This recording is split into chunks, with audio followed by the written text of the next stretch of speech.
Hey, thanks for sticking with us, rather. Thousands of people are on their way to Dallas, all with one goal, and that is to help kids grow up safe and end child abuse. The city is set to host the annual Crimes Against Children's Conference, and joining me to talk about it today here in North Texas is Miss Burch. She is the president and CEO of the Dallas Children's Advocacy Center.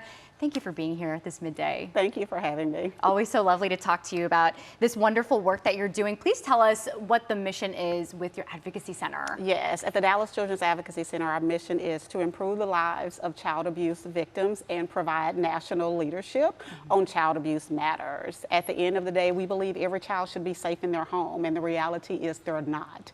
So we provide a coordinated approach in order to see all cases that rise to the level of a criminal offense and provide those families with the needed services that they need. Speaking of cases, what are some of the trends, some of the data that you are seeing with that? Yeah, so what we know, over this last year, we saw over 13,000 children and families that came through our doors. Wow. There were also over 27,000 reports of child abuse and neglect in Dallas County. So what we know is abuse is not going away. However, what we're identifying is that our professionals are identifying more about what it takes in order to make a report, how to identify child abuse, which is why it's so important for our community to do the same thing.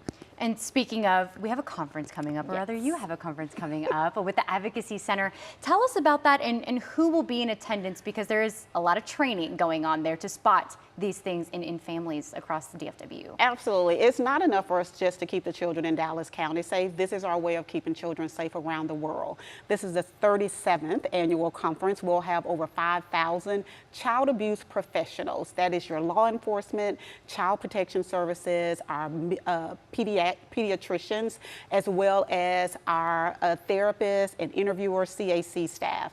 So the idea is to bring together a collective body and provide them with the best practices and tools and trainings that they need to then take back to their community to ensure that the children are safe there. That's wonderful. And you've listed a lot of different kinds of people who will be in attendance. Is this open to the public? Could others, get a little bit of this information too?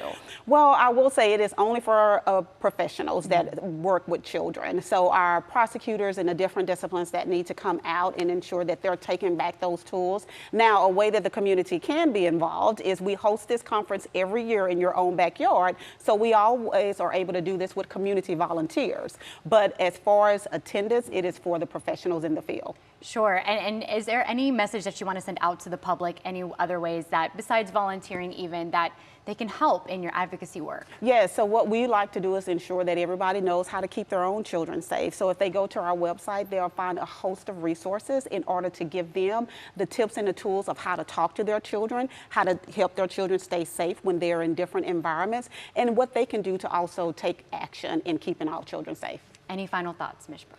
I'm just excited that we're ready to host this conference, and just know that law enforcement and some of the best professionals will be in your town on next week, and everybody should be very proud of that. And I know you are so proud too, and I know that the Metroplex is so lucky to have people like you doing this sort of advocacy work. And